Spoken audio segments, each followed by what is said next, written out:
may kapansanan pa sa pamamagitan ng pagtitinda ng mais sa Balintawak Market. Ang mga tulad ni Noemi ang target matulungan ng Pantawid Pamilya Pilipino Program o 4Ps Ganyan yung ng kinakain. pamahalaan. Yun ang stress ito siya, parang depressed na eh. Kasi Yung parang sabihin na, bayad dito, ganun din umano. Pero nung nakasali ako sa 4Ps, laking tulong sa akin yun. Sa pamamagitan ng 4Ps, mahigit 1.4 milyon na pamilyang Pilipino na raw ang natulungan patalpas sa kahirapan na tulad ni Jomini na nakakagraduate ang sa 4Ps ngayong buwan. Makalipas at 11 taon sa programa, nakapagpundar siya ng sariling bahay at may kinabubuhay na ngayong maliit na tindahan at computer shop. Naabot po kami sa pangangalakan na kumukuha yung asawa ko ng kalakad, pati yung kanin baboy. Kinakwento ko na sa mga anak ko na nag-construction ako, hindi sila makapaniwala eh. Kasi sabi ko, dalawa kami ni Papa ng construction. Si Papa nag-aasiptada, ako naghahalo. Naging self-sufficient na sila. Kaya nang tumayo. So we're looking at around 1 million cumulatively come end of the year. Walang administrasyon na nag-exit dahil hindi maayos ng buhay ng mga beneficiary na ganun karami. It started in 2024 and 2025. Kasi marami talagang intervention na ginawa. Daang bilyong piso ang taon ng budget ay nilalaan para sa social protection program ng gobyerno tulad ng 4Ps. Pero kapansin-pansin ang biglang tapyas ito sa 2025 national budget. Ang DSWD, isa lamang sa mga departamentong natapyasan. Hindi rin nakaligtas ang Department of Agriculture, sektor na kabilang sa mga pinakamahihirap ng mga Pilipino. Tanong tuloy na sa ekonomista, gaano nga makataas sa prioridad ng gobyerno ang pagtugon sa kahirapan? We have to have structural changes and focus on basic sectors. Dapat yung agrikultura natin, kapataas natin yung productivity ng agriculture, which will of course have spillover effects on other industries. Ang dinagdaga, mga budget para sa ibang ayuda, hindi na lang yan 4Ps, kundi meron pang tupad, AIS at AKA. Isa sa pinakamalaking programa kontra kahirapan ng Administrasyong Marcos. At ngayon din ng mga nakarang administrasyon, ang Social Protection Programs tulad ng Pantawid Pamilya Pilipino Program o 4Ps.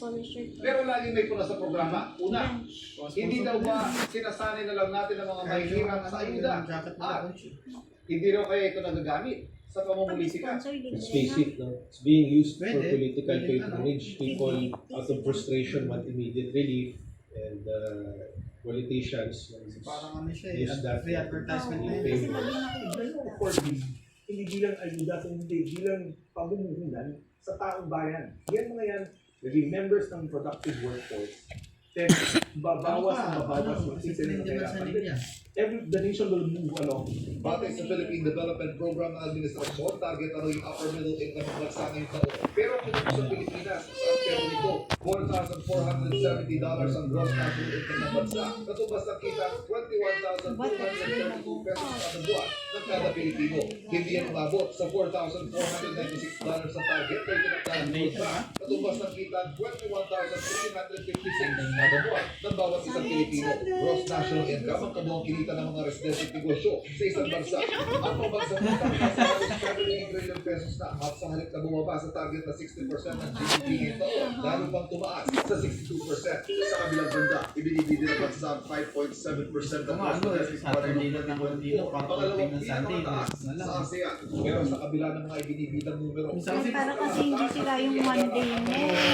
isang ito, dahil hanggat may mga natatanggal yung bibilang dahil sa kahirapan, Kasi para pagdating na Sabado, okay na, kahit hindi. tulad ng mga libangan sa mga kalsada Para hindi masira yung at Monday. sa maraming sulok na bansa na hindi natin nakikita.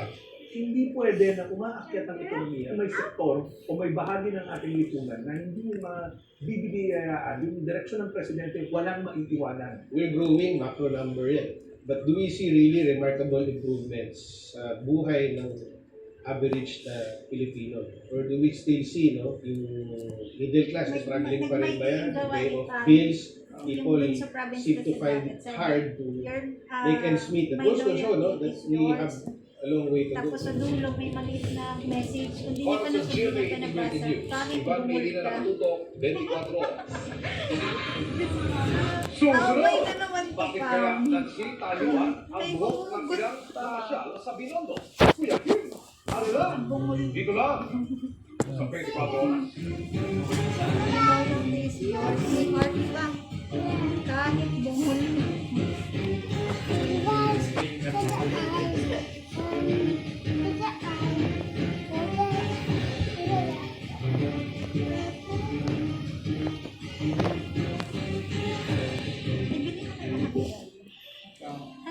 Teka, bibla ko ng may rice.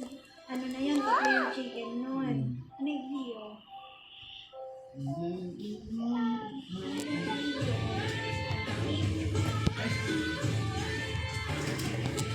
Hindi ka na lang yung ano, yung walang guys. Yung 70 yun. Ako na din. Ay, kabibili ka ng dalawa. Dalawa. Dalawa bibili mo. exclusive interview with Rico Nazar. Pinag-aanap siya ng araw.